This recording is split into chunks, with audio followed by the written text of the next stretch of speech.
This episode of the Recovery Couch is brought to you by JB Davis at Performance Chrysler Dodge Jeep Ram.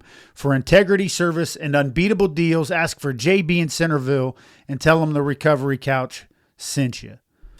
Welcome back to another episode of the Recovery Couch. I'm your host, Brandon Couch, and today we're getting real about a topic that affects almost everyone in this world, and that is mental health.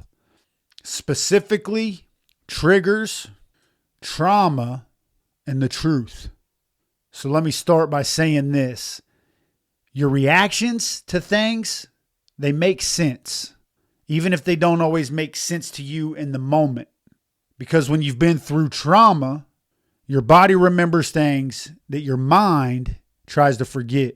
I know that's true in my case. There's things I've wanted to forget that date all the way back to my childhood. But my mind's keeping my body's tallying the score on those things. I can't forget them as much as I want to. Triggers are more than just pet peeves or passing annoyances.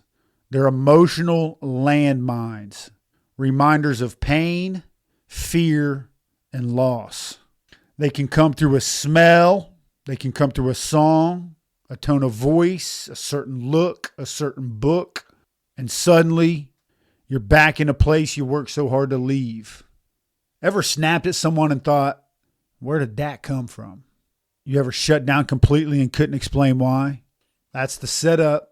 That's the trigger. And behind almost every single trigger is a personal trauma. Maybe it was abuse. Maybe you were neglected. Maybe it was betrayal. Maybe it was a loss in your life that you've never processed. Maybe it was a secret that you've never shared. Trauma leaves a mark, not just on your mind, but on your nervous system. So the marks that trauma leave are more than just our mind playing tricks on us. It's anatomical. It's biological. It leaves a mark on your central nervous system. And here's the truth. None of us chose trauma, but healing is your responsibility. And my healing is my responsibility. And healing doesn't mean that we pretend that this shit never happened. It means that we face it, we feel it, and we work through it with God and with people that we consider safe and that we can trust. And the triggers, as much as you might think that they're a sign that you're failing or not doing things right, it's not true. They're signals. They're invitations to pay attention, to slow down, and to dig a little bit deeper. So what should we do with all this? Well, there's 3 steps I've learned along my journey. 1, name it. When you get activated, pause and ask, what just happened? What did that remind me of? Because sometimes just naming it can take the power away. The 2nd step, own your response.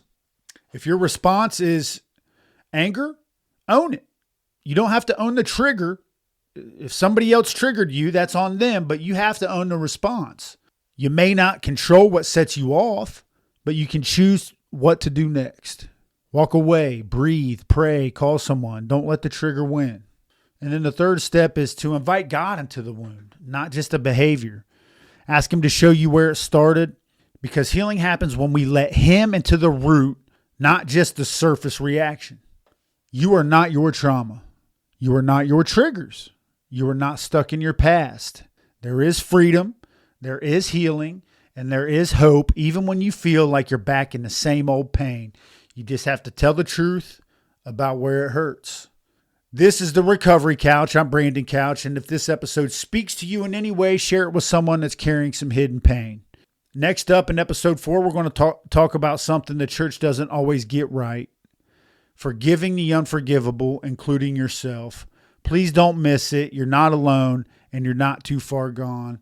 I'd like to thank you for tuning in, and until next time.